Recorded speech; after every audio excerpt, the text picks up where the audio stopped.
I remember the sound of my own voice, screaming those words. They hung in the air, sharp and ugly.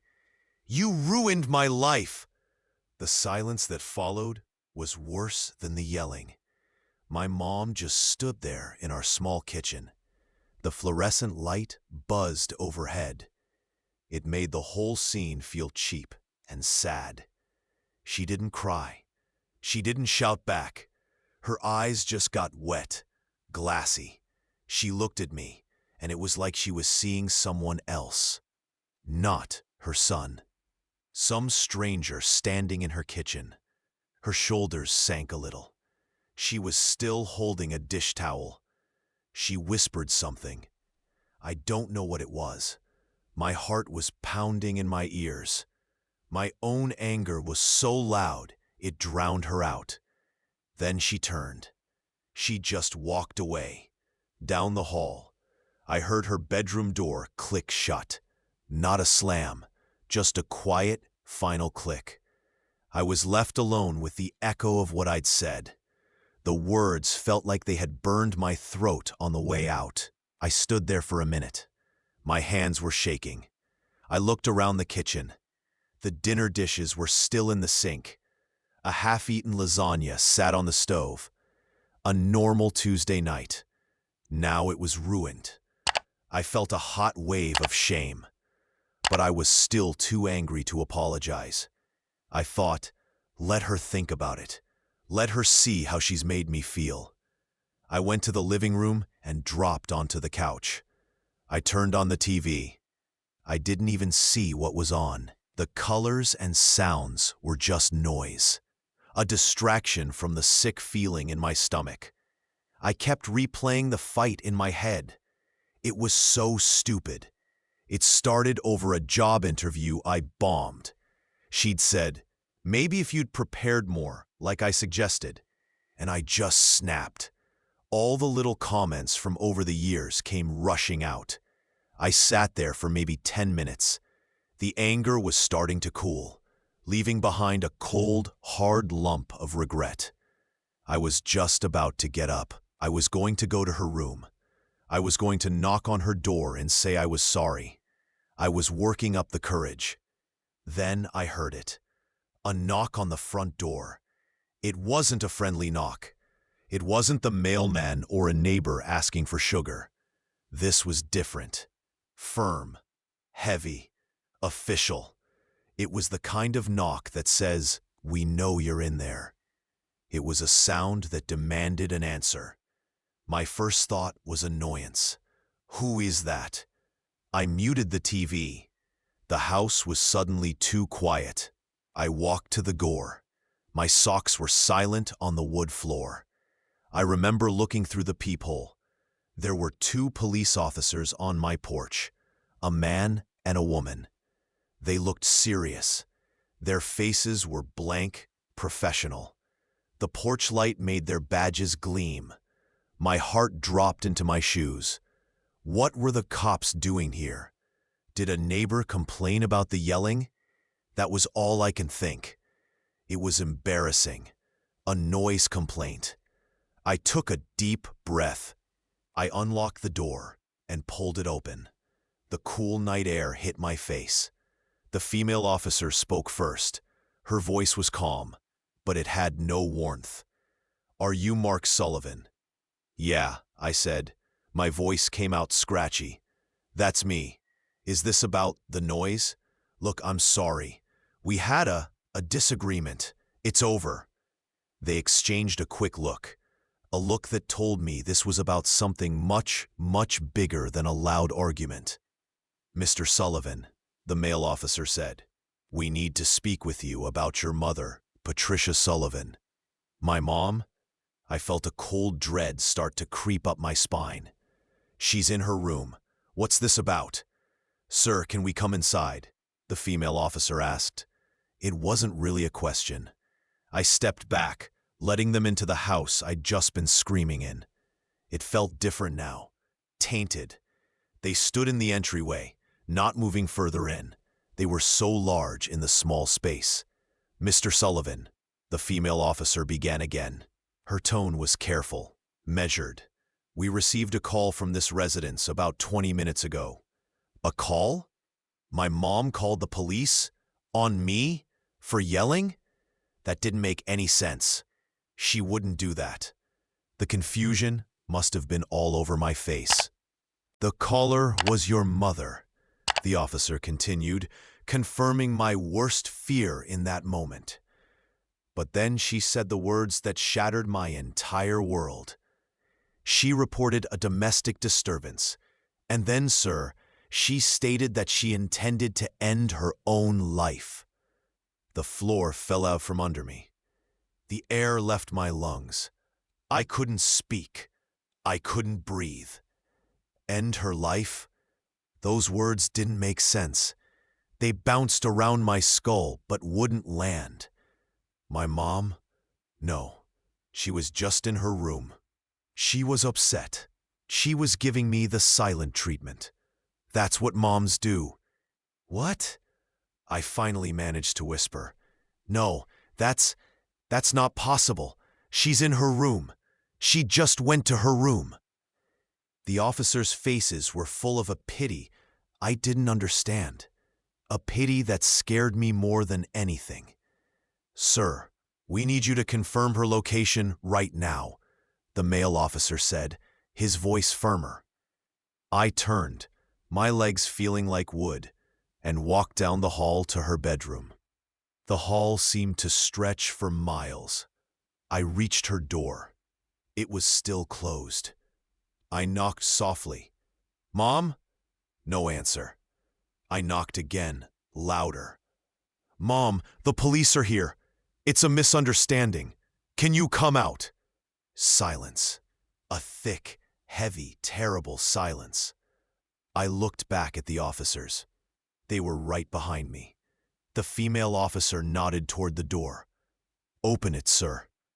My hand was trembling so badly, I could barely grip the doorknob. I turned it. The door wasn't locked. It swung open. The room was dark. The only light came from the hallway, cutting a yellow path across the floor. The bed was neatly made. It was empty. Her reading glasses were on the nightstand. Her book was face down, spine cracked. But she wasn't there. The window was open. The curtains fluttered in the breeze. She's not here, I said, my voice hollow. The reality was starting to crash down on me. The phone call, her calmness, the finality in her whisper, the click of the door. She wasn't giving me the silent treatment. She was saying goodbye. The officers moved past me into the room. The male officer spoke into his radio, his voice crackling with urgent coded phrases. Code 3 response needed. Possible 5150.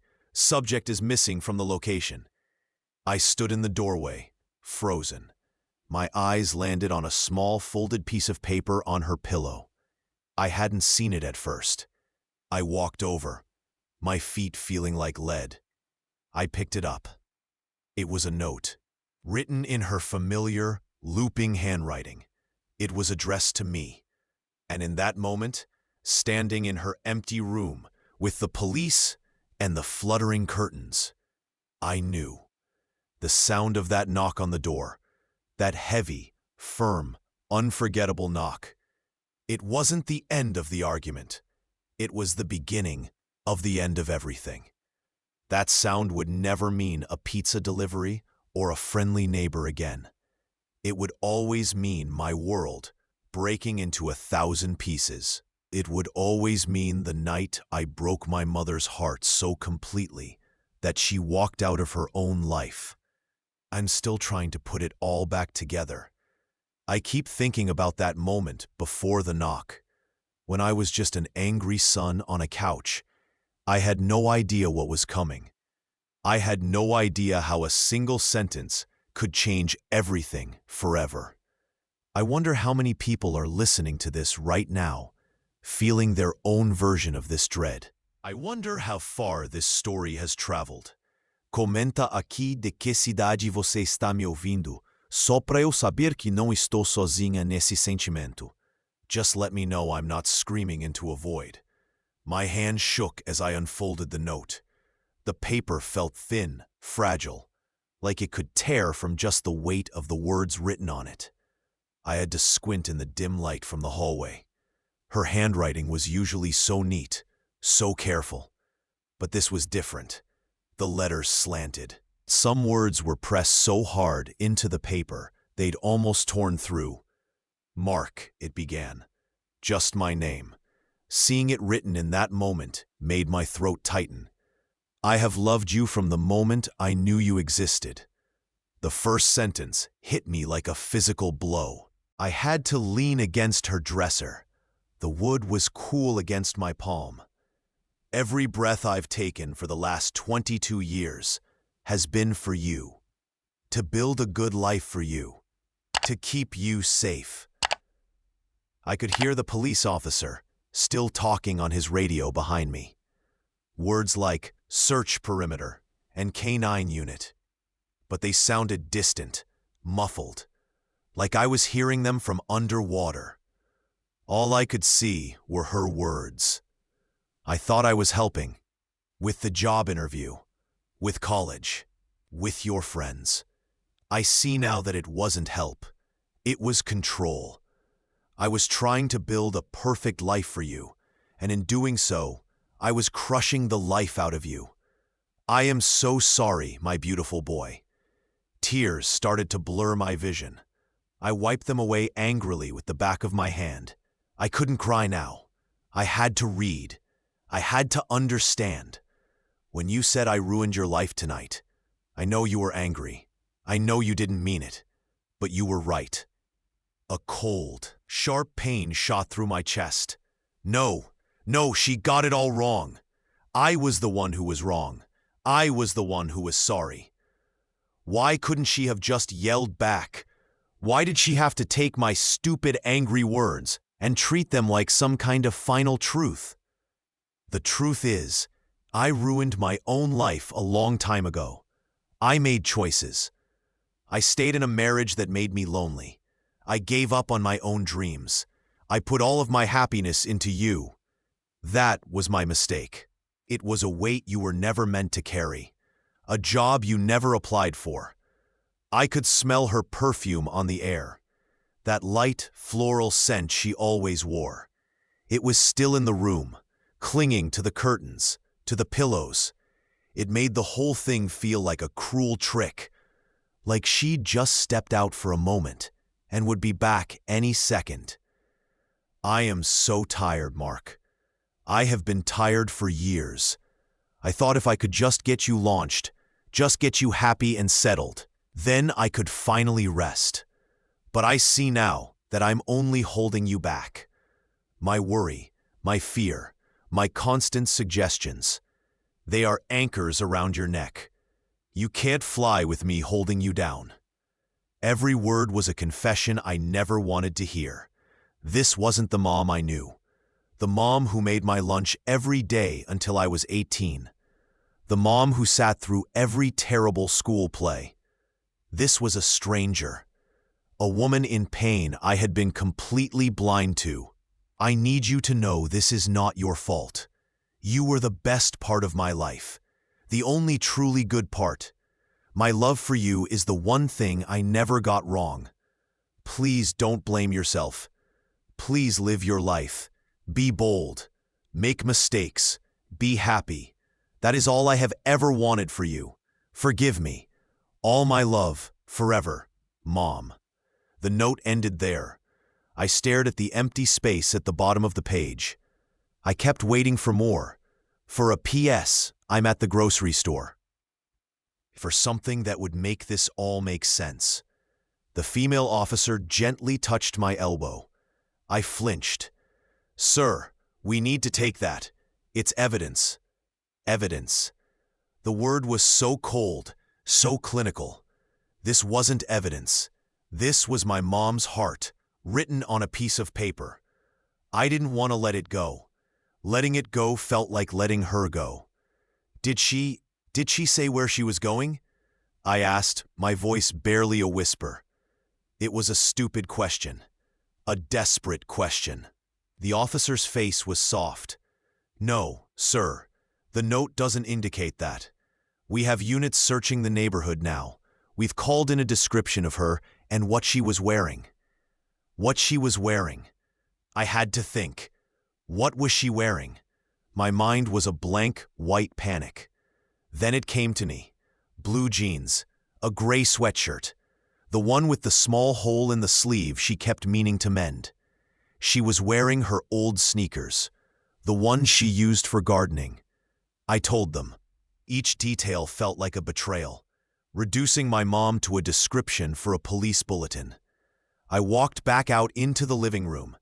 The TV was still on, muted. Some cartoon was playing. Bright, happy colors in a room that now felt like a tomb. I sank onto the couch, the same spot where I'd been sitting just minutes before, stewing in my own anger. It felt like a lifetime ago. I looked at the front door, still slightly ajar. I could see the cool blue glow of the police car lights flashing against the houses across the street. A silent, rhythmic pulse. A neighborhood show. My neighbors were probably peeking through their blinds, wondering what the Sullivans had done now. The male officer was on the porch, talking to another cop who had just arrived. I heard snippets. Check the park. River Path is a concern. River Path. The words landed with a sickening thud. We lived about a half-mile from the Charles River. There was a walking path there. She loved to walk there in the evenings. She said it was peaceful. My stomach churned. I thought I might be sick. I put my head in my hands. The paper of the note was still crumpled in my fist. The officer had let me hold on to it for a moment longer. "This is my fault," I said to the empty room. The words were just as true as the ones I'd screamed at her, but they felt hollow now, meaningless. The female officer came and sat in the armchair across from me. She didn't try to tell me it wasn't my fault. She was smart enough not to say that. "Mark," she said, using my first name. It sounded strange coming from her. "We're doing everything we can. Is there anyone we can call for you? Your father? A friend?" My dad. He lived in Arizona now with his new wife. I hadn't spoken to him in months. The thought of calling him, of having to say the words, "Mom is missing," made me feel dizzy. "No," I said, "there's no one." The word alone had never felt so heavy, so absolute. The house was so quiet. I could hear the clock ticking in the kitchen. Each tick was a second passing. A second she was farther away.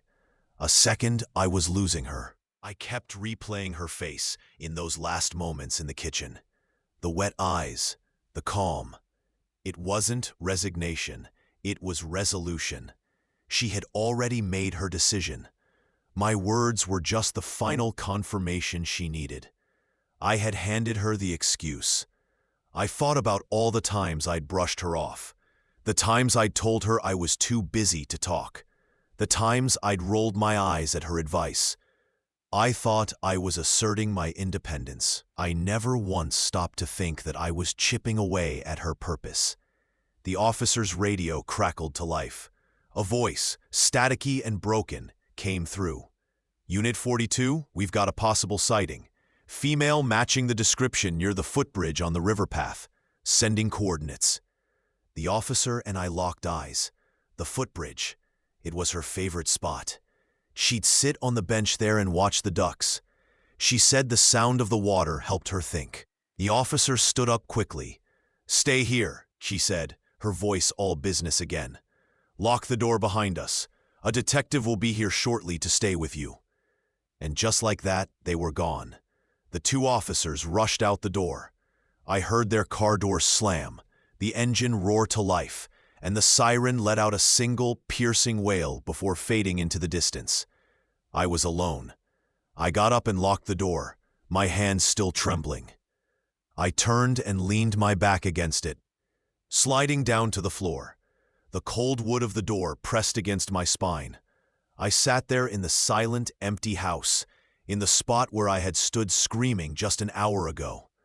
I looked down the dark hallway toward her empty room. The fluttering curtain was a ghost in the darkness. I had shouted that she ruined my life. But as I sat on that floor, the silence pressing in on me from all sides, I knew the terrifying truth. I was the one who had ruined everything. I sat on that cold floor for what felt like hours. The silence in the house was a living thing. It pressed against my eardrums. I could hear the hum of the refrigerator, the ticking of the clock, my own heartbeat. It was too loud. Every sound was a reminder of the silence that shouldn't be there. She should be in her room. She should be watching her shows. She should be asking me if I wanted a snack.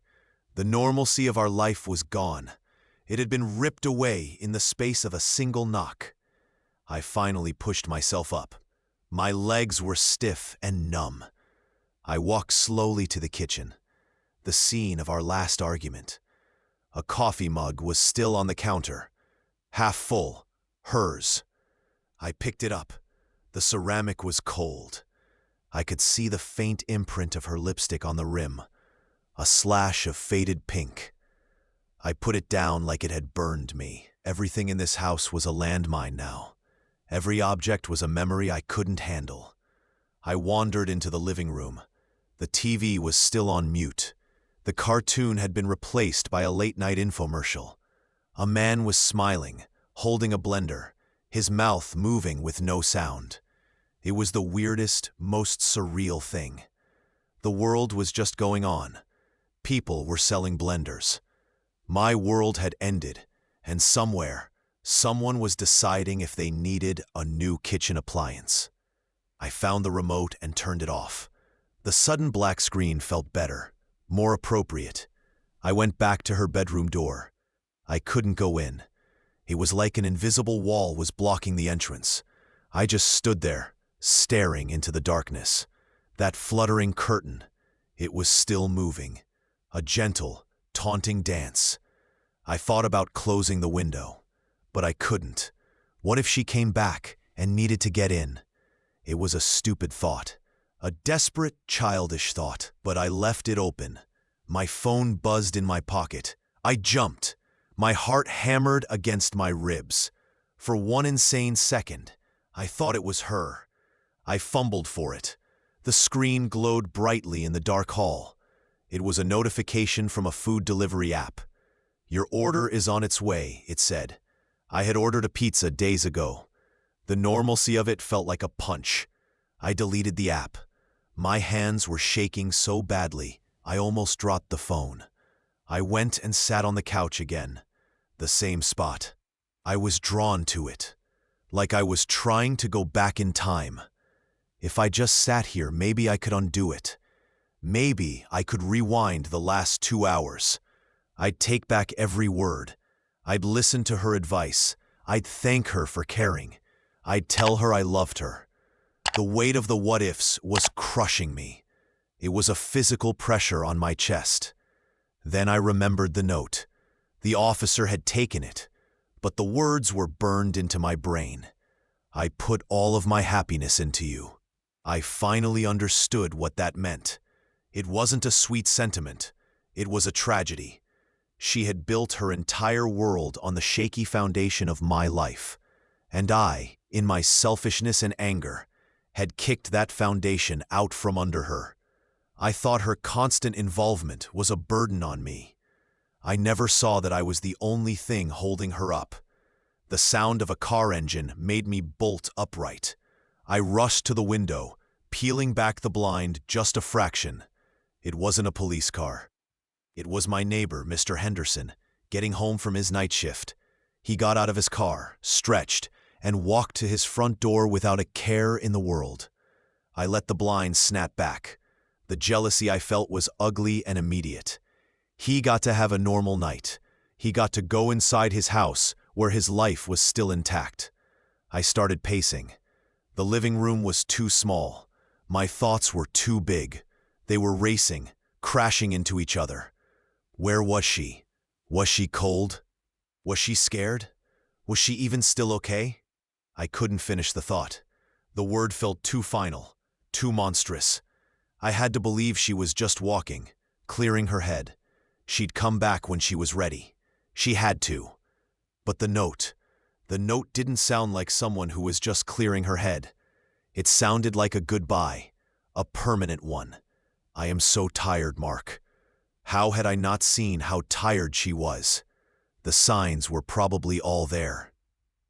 The way she'd sometimes go quiet in the middle of a sentence. The way she'd lost interest in her book club. I had chalked it up to her getting older. I was so wrapped up in my own world, my own problems, that I was blind to the collapse happening right in front of me. I thought about the last year. The arguments had gotten more frequent. They were always about my future, my failed job interviews, my dropped-out college courses, my friends she didn't like. I thought she was criticizing me. I thought she was disappointed. Now, I saw it differently. She was terrified. If I failed, it meant she had failed. Her entire life's work, raising me, would be for nothing. Her happiness was tied to my success, and I was floundering. My failure wasn't just my own. It was the undoing of her entire reason for being. A new, more horrifying thought dawned on me. What if my shouting wasn't the cause? What if it was just the last straw? What if she had been planning this for weeks, months? The calmness in her eyes, it wasn't shock, it was relief. The decision had been made. My outburst just gave her the final push. The idea that she had been in this much pain for so long, and I had been completely oblivious, made me feel like the most selfish person on the planet. I heard another car. This one slowed down in front of the house. I didn't move to the window. I was frozen. I heard the car door open and close. Footsteps on the porch. Then, a knock. It wasn't the firm, heavy knock from before. This one was softer, hesitant. My breath caught in my throat. I couldn't move. I just stared at the door. "Mark?" a voice called out. It was a woman's voice, but it wasn't my mom's. It was younger, familiar. "Mark, are you in there?" I saw the police cars leave. It was Sarah, my friend, the one my mom had warned me about. "She's using you, Mark," she'd said. "She's not good for you." And of course, we had fought about that too. Another brick in the wall. I didn't answer. I didn't want to see anyone.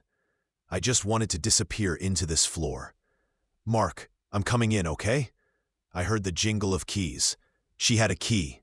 I'd given it to her months ago. The lock turned, and the door swung open. She stood there, silhouetted in the doorway. She looked at me, sitting on the floor in the dark. Her face was full of concern. "Oh my God, Mark, what happened? Are you okay?" And that's when I broke. The simple, stupid question, "Are you okay?" No, I was not okay. Nothing was okay. The dam inside me burst. I put my face in my hands and sobbed. Great, heaving sobs that shook my whole body. I cried for my mom. I cried for the words I couldn't take back. I cried for the life we had that was now gone forever. Sarah rushed over and knelt beside me. She put her arms around me. "Shh, it's okay," she whispered. "I'm here." But her being there felt wrong. It felt like a betrayal. This was the person my mom thought was bad for me, and here she was, comforting me in the wreckage of the life my mom had tried to build. The irony was so sharp, it cut me even deeper. I pulled away from her. "You should go," I choked out. "What? No. Mark, tell me what's going on. Where's your mom?" I looked at her pretty worried face, the face that had caused so many arguments, and I knew, with a certainty that chilled me to the bone, that my mom had been right about her, about everything. I had been too stubborn and stupid to see it. "The police were here," I said, my voice raw. "My mom, she's gone." Sarah's eyes widened. "Gone? What do you mean, gone? Did she leave you?" I shook my head, the movement feeling heavy and slow. "No, not like that. I took a ragged breath. She left a note. She said she was going to end her life.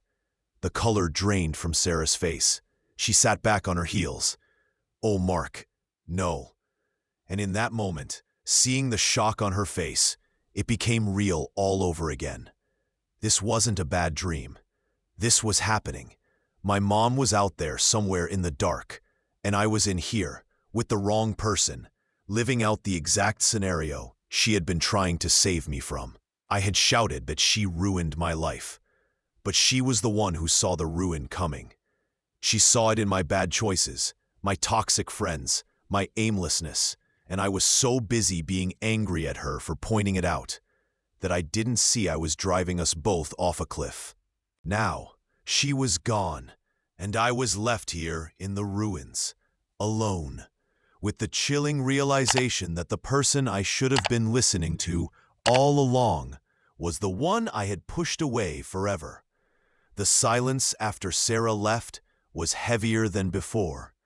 She had tried to argue, to stay, but I just kept repeating, "You need to go." My voice was flat, empty. Finally she left, her face a mess of confusion and hurt. The door clicked shut, and I was alone again. Truly alone.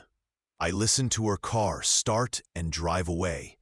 The sound faded, and the quiet rushed back in. It was worse now. It had teeth. I pushed myself off the floor. My legs were shaky.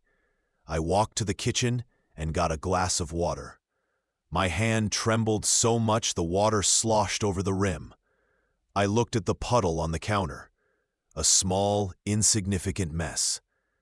I couldn't even handle a glass of water. How was I supposed to handle this? I left the puddle there. I didn't have the energy to clean it up. I went back to the couch. The spot was worn down from me sitting there. My spot. The spot where I'd ignored her. The spot where I'd built up all my resentment. I stared at the black screen of the TV. I could see a faint reflection of myself. A pale, distorted ghost in the darkness. I looked pathetic. My mind kept circling back to the river path. The footbridge. I pictured her sitting on that bench. The one with the little plaque dedicated to someone's memory. She'd always run her fingers over the engraved letters. I wondered if she was doing that now. Was she cold? The night had a chill to it. I could feel it seeping through the walls. I pulled my hoodie tighter around me. It was one of mine, thrown over the back of the couch. It smelled like me. It didn't smell like her. I thought about calling the police station. My phone was right there. But what would I say? "Have you found her yet?" I was afraid of the answer. I was more afraid they would say no, that she was still out there, lost, or worse. The or worse thought was a black hole in my mind. I couldn't look directly at it. It sucked all the light out of the room. I got up again. I couldn't sit still. The nervous energy was crawling under my skin. I started pacing from the living room to the kitchen and back. 10 steps there, 10 steps back. My sneakers squeaked on the linoleum in the kitchen. The sound was annoyingly loud. I took them off and threw them toward the door. They hit the wall with a dull thud. I ended up in the hallway outside her bedroom. The door was still open. The curtain was still fluttering. It was like a challenge, a dare. Go in. Face it. I took a step forward. The floorboard creaked under my weight. It was the same sound it always made. She used to say that was her alarm system. She'd know if I was trying to sneak out at night. I never did. I was too much of a good kid. Until I wasn't. I took another step. I was at the threshold. I could smell her perfume. It was faint, mixed with the smell of laundry detergent and the night air coming through the window. It was the smell of my childhood, the smell of safety. It was gone now, replaced by this cold, empty feeling. I forced myself to look into the room. Her bed was neatly made. A book was on her nightstand, a thriller she was reading. The bookmark was about halfway through. She'd never get to finish it. That small, stupid detail felt like a knife twisting in my gut. Her reading glasses were folded next to the book. She hated those glasses, said they made her look old. I saw her slippers on the floor by the bed, the fuzzy pink ones I got her for Christmas last year. She'd pretended to love them. I could tell she thought they were silly, but she wore them every day. I could see the indent of her heels in the foam. She was just here. Just hours ago, her feet were in those slippers. Now, they were who knows where. I walked over to her dresser. There was a framed photo of the two of us. It was from my high school graduation. I was in my cap and gown, smiling awkwardly. She had her arm around me, beaming. She looked so proud, so happy. What happened to that guy? What happened to that mom? I looked at my own face in the photo. I didn't even recognize him. He was an idiot. He had everything, and he had no idea. I picked up the frame. The glass was cool against my fingers. I traced the outline of her face in the photo. My vision blurred with tears. I couldn't do this. I couldn't be in here. It was too much. Every object was accusation, a reminder of my failure. I put the photo back down, carefully aligning it with the dust-free spot it had left on the dresser. I backed out of the room, like I was leaving a sacred place I had defiled. I pulled the door almost shut, but I didn't close it all the way. I still couldn't. The irrational hope was still there, a tiny, stubborn flicker. I went back to the living room and collapsed on the couch. I was so tired. My body felt like it weighed 1,000 pounds, but my mind was racing. It was a hamster on a wheel, going nowhere, just spinning and spinning. I thought about the last normal conversation we had. It was 2 days ago. We were in this same room. She was asking me about my plans for the week. I gave her one-word answers. Work. Nothing. I don't know. I was staring at my phone the whole time. I was probably texting Sarah. I couldn't even give her 5 minutes of my full attention. I was so sure my life was so much more important than hers. The memory was like a physical pain, a sharp cramp in my chest.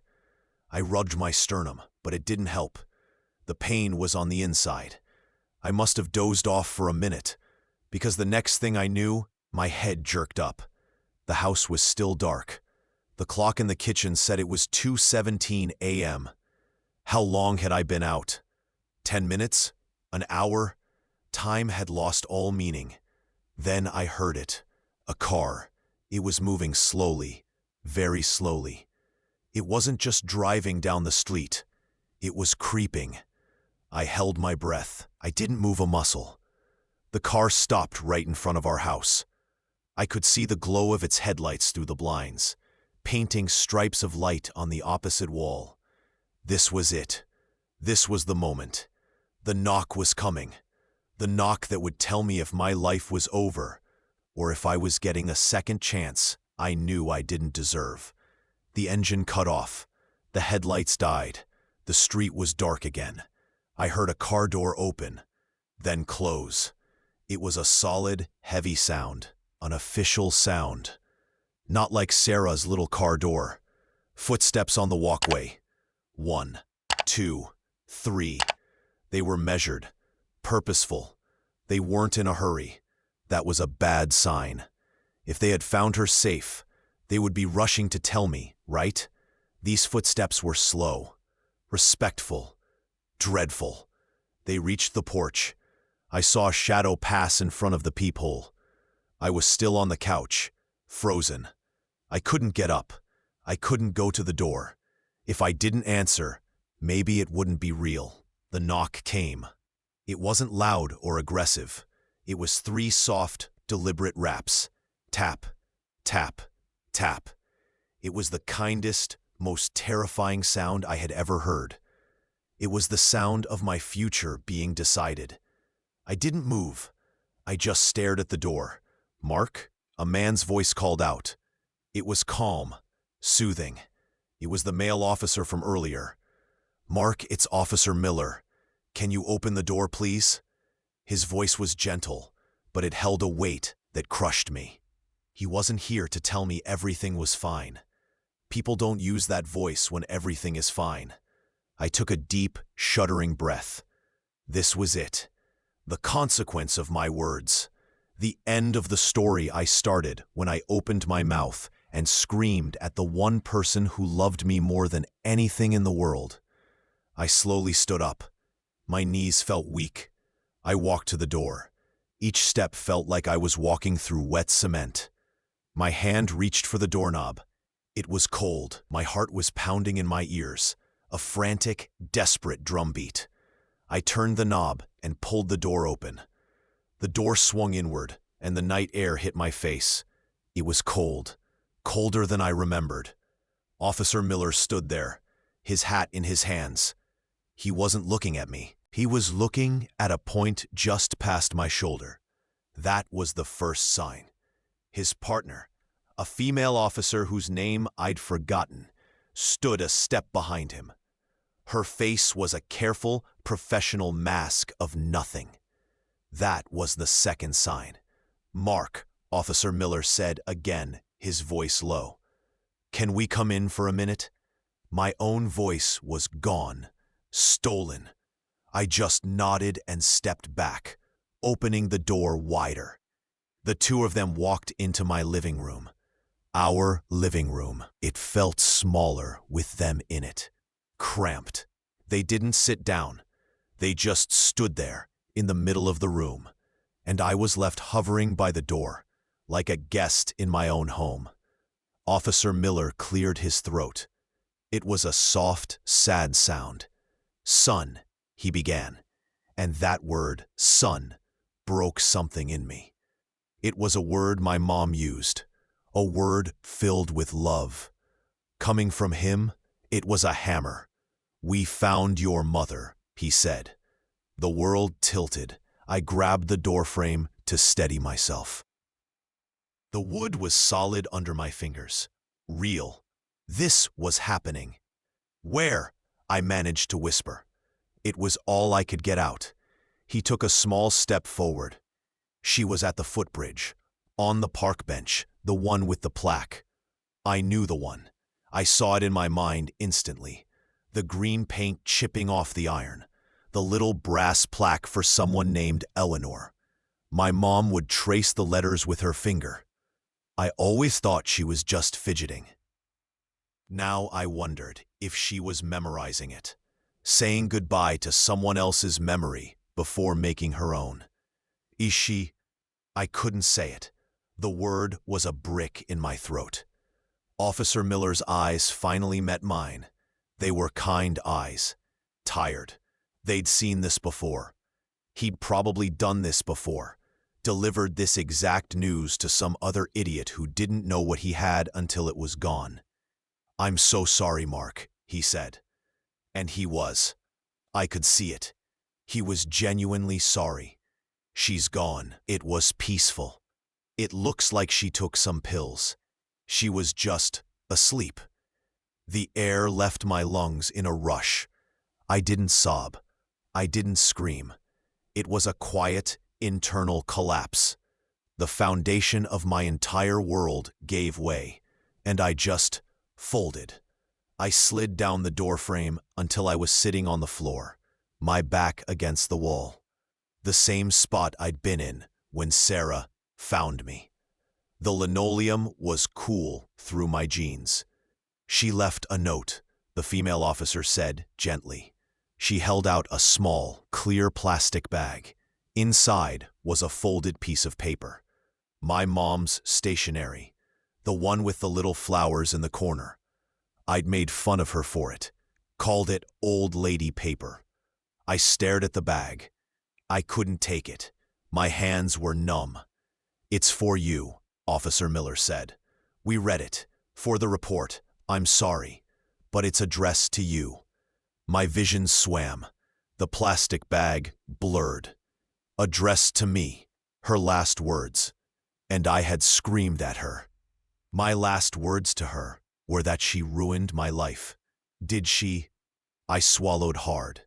The sound loud in the quiet room. Did she say why? Officer Miller knelt down in front of me. He was on my level now. His knees cracked. A human sound. "She talks about being tired, son. Really tired. She says she loves you more than anything. She says she's sorry. She was sorry. She was the one who was sorry. The injustice of it was a physical blow. I was the one who should be sorry. I was the one who failed. I was the one who pushed and pushed until she had nowhere left to go." I finally reached out a trembling hand and took the bag. The plastic was slick. I could see her handwriting through it. Neat, looping cursive. I didn't open it. I couldn't. Not with them here. Not ever, maybe. Holding it was enough. It was the heaviest thing I had ever held. "Is there someone we can call for you?" the female officer asked. "A relative? A friend?" Sarah's face flashed in my mind. No, not her. Never her again. I shook my head. "No, there's no one." The two officers exchanged a look that said, "This one is alone. This one is going to have a hard time." "We'll need you to come down to the station tomorrow," Officer Miller said, standing up slowly, "just to answer a few questions. Sign some papers. It's just procedure." Procedure. My mom was a procedure now. A case number.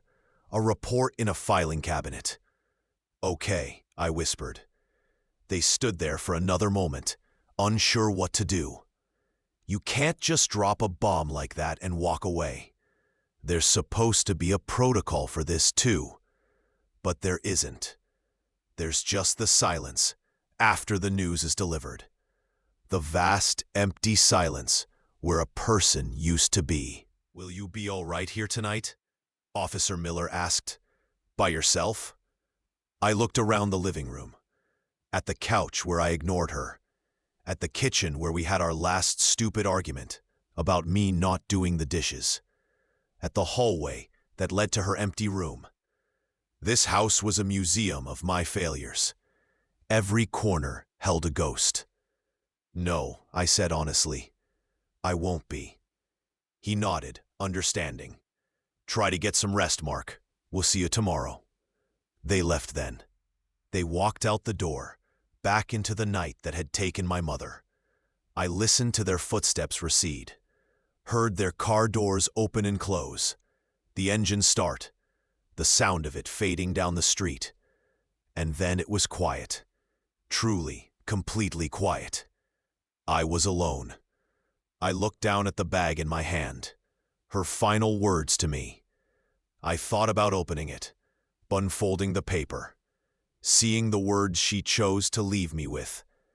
But I was too much of a coward. I was afraid of what it would say. I was more afraid it would be forgiving, that she would tell me it wasn't my fault. Because it was. It was entirely my fault. I pushed myself up from the floor. My body felt 100 years old. I walked to the coffee table and placed the bagged note down in the center. I positioned it carefully, like it was a holy relic. I couldn't have it on me. The weight was too much. I wandered back into the kitchen. The puddle from my spilled water was still there. I looked at it. A tiny contained chaos. I could clean that up. I could get a paper towel and wipe the counter and make that one small thing right. But what was the point? The big thing, the important thing, was permanently, horribly wrong. I left the puddle. I went to the fridge and opened it. The light was too bright. It illuminated the contents of our life. A half-gallon of milk, a container of leftover pasta, a jar of pickles. Normal things. Things for people who have a tomorrow. I closed the door, plunging the kitchen back into gloom. My throat was tight. I was so thirsty, but the idea of swallowing anything felt impossible. My body was shutting down, rejecting the basic functions of life. How could I drink water when my mom would never drink water again? The logic was broken, but it felt true. I went and stood in the hallway outside her room again. The door was still slightly ajar. The curtains still fluttered. It was an invitation to a tomb. I pushed the door open all the way and walked in. This time, I didn't just stand at the threshold. I walked over to her bed. I sat down on the edge. The mattress sighed under my weight. It still held her shape. I ran my hand over the bedspread. It was a soft, worn cotton. I could smell her perfume more strongly here. It was on the pillows. I lay down. I curled up on her side of the bed, my face pressed into her pillow. I breathed in deeply. Her smell. Laundry detergent, her shampoo, and just her. The essence of my mother.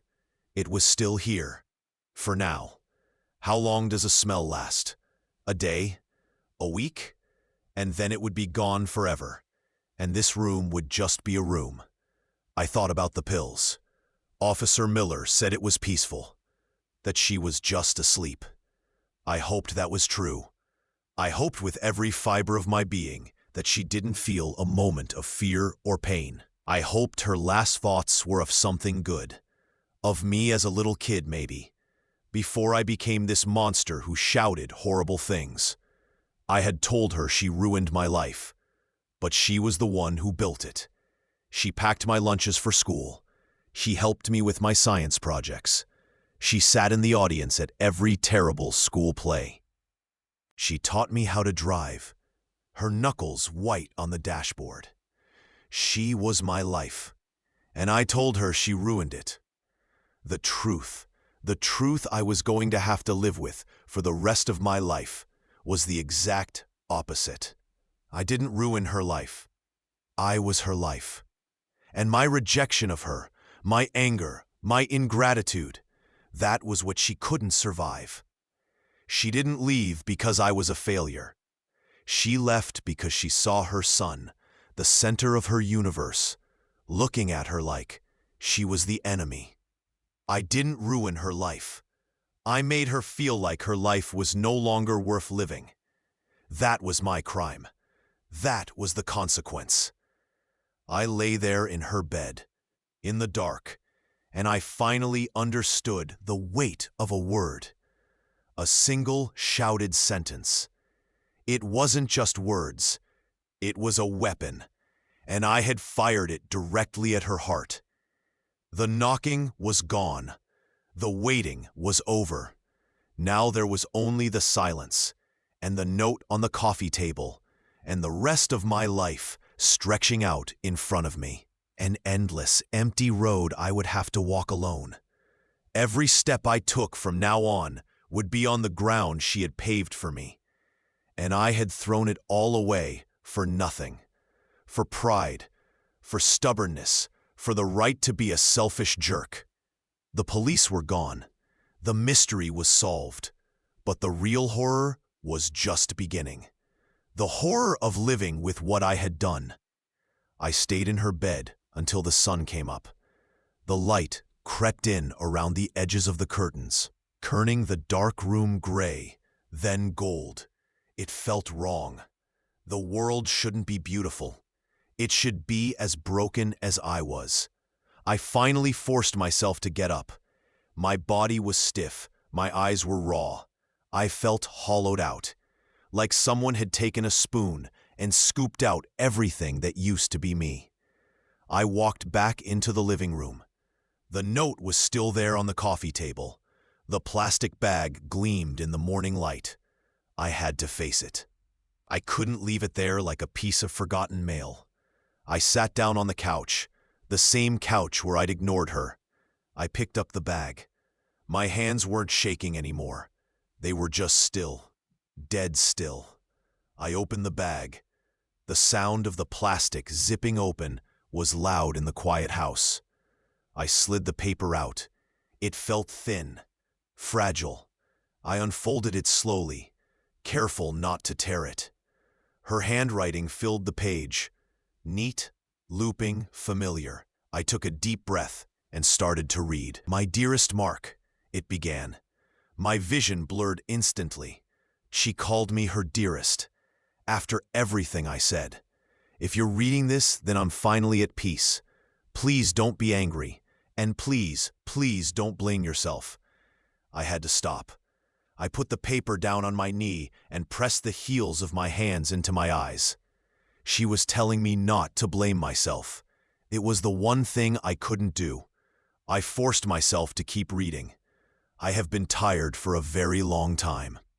A kind of tired that sleep doesn't fix. It's a heaviness in my soul. You didn't put it there, my love. It was always there. You were the light that kept it away for so many years. She talked about her own struggles, things she never told me, a darkness she had fought her whole life. She said watching me grow into a man was the greatest joy she ever knew. She said she was proud of me. Even when I was distant, even when I was angry, she was still proud. Then she got to the part about our fight. "What you said tonight, it hurt. Of course it hurt. But it wasn't the reason. It was just the final confirmation of something I've felt for a while, that my job here was done, that you didn't need your old mom hovering over you anymore. You are a strong, capable man. You have your own life to live, and my presence in it felt like an anchor, holding you back. I couldn't bear to be that for you. I love you too much to be your burden." I read that line over and over. I love you too much to be your burden. She thought she was setting me free. She thought she was doing me a favor. The tragic, horrible misunderstanding of it all crushed me. I didn't want to be free of her. I was just a stupid, selfish kid having a bad day. I took my bad day out on the one person who would always love me, and she took it as the ultimate truth. The note ended with her telling me she loved me, that she would always be watching over me, that I should be happy, that I should live a big, full, wonderful life. She said it was her greatest wish for me. I finished reading and just sat there. The paper rested on my leg. The words were just ink, but they felt alive. They were her voice, frozen on the page. She wasn't angry. She wasn't accusing me. She was forgiving me. She was loving me. It was the worst possible thing she could have done, because I didn't deserve it. I had to go to the police station. Officer Miller had said it was just procedure. I took a shower. The water was hot, but I couldn't feel it. I got dressed in clean clothes. I looked in the mirror. My face was the same, but the person behind my eyes was gone. I was a ghost already. The drive to the station was a blur. I don't remember stopping at red lights or making turns. I just arrived. Officer Miller was there. He gave me a sad, knowing smile. He led me to a small, beige room. There were papers to sign. They confirmed her identity. They confirmed the cause of death, an overdose, intentional. They gave me a copy of the police report. It was cold, clinical. It reduced her entire life to a few lines of text. Decedent was found on a park bench. A note was located. Next of kin has been notified. Next of kin. That was me. I was her only family. The responsibility of it hit me like a truck. I had to plan a funeral. I had to decide what to do with her things, with the house. I had to figure out how to exist in a world where she didn't. I left the station and stood on the steps outside. The sun was bright. People were walking by, talking on their phones, laughing. Life was just going on. It felt offensive. How could the world just keep spinning? I got in my car, but I didn't start it. I didn't know where to go. I couldn't go home. Home was where she wasn't. I drove aimlessly for a while. I ended up at the park. I parked my car and walked to the footbridge. I saw the bench from a distance. It was just a bench, green paint, chipping iron. There was a small, makeshift bouquet of flowers leaning against one leg. The police must have left it, or maybe a passerby. I walked over and sat down. This was where she chose to be at the end. I looked out at the view. It was peaceful. The water, the trees. I could see why she came here. I sat there for a long time. I thought about her last moments, sitting right here, looking at this, taking the pills, letting go. She must have been so lonely.